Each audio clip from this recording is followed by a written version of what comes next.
Est-ce que c'est vrai qu'on rapetisse en vieillissant? Oui, on écrase. C'est pas. Oui, je pense qu'on s'écrase un peu. Oui, je peux vous le confirmer. Je veux dire, oui. Je sais que les disques intervertébraux, ils s'affaissent avec le temps. Oui. Oui. Non, ça, c'est pas vrai. On rapetisse pas.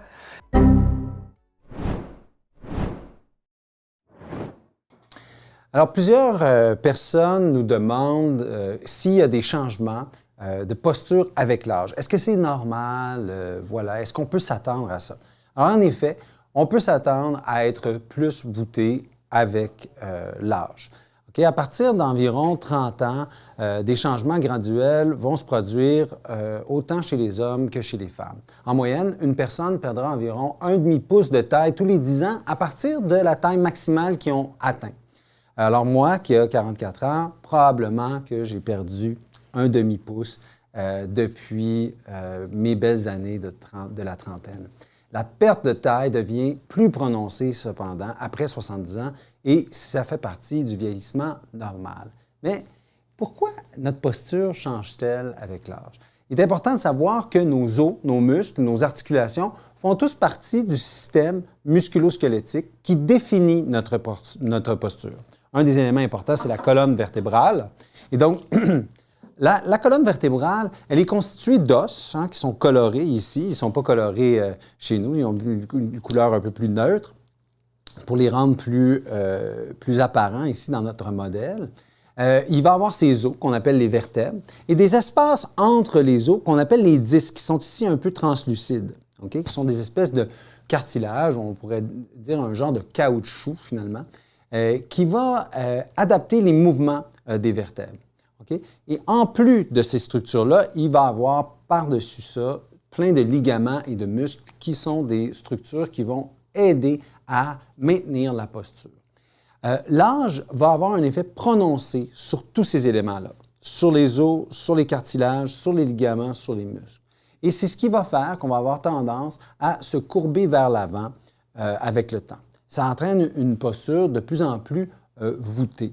Alors, lorsqu'on va prendre chacun des éléments, donc d'abord, si on parle des os, un des éléments qui pourrait avoir un effet, c'est que avec le temps, les os deviennent un peu moins denses. C'est ce qu'on appelle l'ostéopénie et éventuellement, de façon plus prononcée, on va appeler ça l'ostéoporose.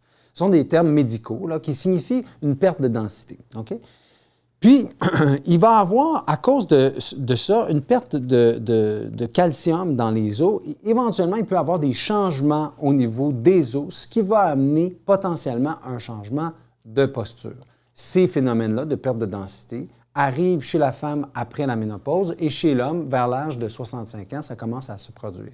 Okay? Cette réduction de taille qui peut avoir lieu et des différents éléments comme des fractures de tassement peuvent changer la posture. Mais ça, ce n'est pas normal, ce sont des accidents. Par contre, le principal facteur, on va dire, qui va être normal et qui contribue à la courbure de la colonne vertébrale vers l'avant, ce sont la modification progressive des disques intervertébraux. Donc, ces cartilages-là vont devenir de plus en plus finalement durs. Okay? Et cette espèce de gélatine qu'on retrouve au milieu des disques va devenir un peu plus sec, un peu moins liquide et finalement, inévitablement, il va y avoir une compression qui va se produire et une dégénérescence progressive de ces disques-là, ce qui va amener des changements de courbure, notamment une inclinaison vers l'avant qu'on appelle la kyphose, particulièrement au niveau dorsal. Donc, on va avoir cette kyphose-là qui est naturelle,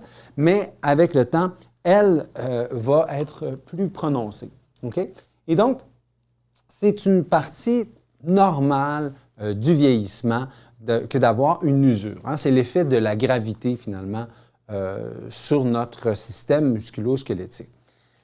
Un autre élément, donc, ce sont les muscles qui sont en charge de redresser le corps. Et avec l'âge, il va y avoir certains processus qui vont, des processus normaux, physiologiques de l'âge, qui vont faire que les muscles vont se rétrécir, qui vont être remplacés progressivement par des infiltrations de tissus adipeux et fibreux qui vont affaiblir le muscle. Et cette perte de force musculaire avec l'âge va contribuer à une courbure de la colonne vertébrale qui va être accentuée vers l'avant. Un autre facteur qui influence la stature, ou la posture, c'est la prise de poids. Et on sait très bien, et malheureusement, ça arrive très souvent, qu'après 30 ans, dans les deux sexes, autant chez les femmes que chez les hommes, on va avoir tendance à gagner du poids, particulièrement au Québec ou dans les pays industrialisés. Les hommes vont avoir tendance à prendre du poids jusqu'à environ 55 ans et les femmes jusqu'à 65 ans, mais on sait très bien que ça peut aller au-delà de ça et ça peut prendre des proportions importantes. Et cette redistribution du poids va contribuer à des modifications de la colonne vertébrale, mais également va contribuer à des modifications de l'ensemble des structures musculo-squelettiques. Donc, certains processus pathologiques peuvent survenir avec le vieillissement normal et il va y avoir, comme j'en parlais un peu plus tôt, des fractures des os, de l'arthrite et différents autres éléments qui non seulement vont amener des douleurs, mais qui vont amener des changements sur la posture. Alors, qu'est-ce qu'on peut faire pour prévenir ou pour améliorer notre posture? Tout d'abord, il faut comprendre que, comme la plupart des changements liés à l'âge, il y a des choses qu'on peut faire pour retarder ces changements-là. La chose principale, c'est l'exercice. C'est de loin le facteur le plus important pour maintenir une posture plus jeune. C'est d'ailleurs le facteur le plus important pour prévenir les maladies du cœur également. Donc, il améliore non seulement la fonction osseuse, la fonction musculaire qui est essentielle au maintien de la santé musculo-squelettique. Alors, les exercices, plus on s'exerce régulièrement, plus la posture peut s'améliorer. Bien sûr, il ne faut pas se blesser non plus. Donc, il y a ce rapport qu'il faut maintenir dans la facilité, quelque chose de plaisant pour qu'on puisse s'y adonner régulièrement et de façon soutenue. Ce qu'il s'agit de faire tout d'abord, c'est d'essayer de limiter le fait qu'on se courbe de plus en plus vers l'avant pour éventuellement avoir une stabilisation de l'état. Si on arrive à stabiliser notre état, c'est déjà beaucoup. Maintenant, se redresser, c'est une étape, je dirais, subséquente à avoir arrêté le processus de s'incliner vers l'avant. Un autre élément important, c'est l'alimentation. L'alimentation équilibrée, avec des légumes, des fruits et en limitant notamment la viande rouge, va nous permettre d'avoir tous les éléments nutritifs nécessaires au maintien d'une bonne santé osseuse et musculaire. Le calcium, la vitamine D améliore la densité osseuse notamment et un manque de ces derniers éléments va amener potentiellement à accélérer le processus de perte de densité osseuse. Il faut également, pour limiter la perte de densité osseuse, limiter la consommation d'alcool et ne pas fumer la cigarette. Ce sont des habitudes de vie qui sont associées avec une augmentation de l'ostéoporose et donc cette perte de densité. Changement de comportement, donc, qui consiste à maintenir une posture droite, de se rappeler « Ah, je dois me tenir droit », c'est quelque chose d'intéressant. Et il faut le faire de façon modérée et ponctuellement parce qu'on pourrait aussi, à vouloir trop se redresser, se blesser. L'idée, c'est de pratiquer de façon ponctuelle et régulière des exercices. En résumé, la posture, c'est en fait une représentation de vos habitudes de vie.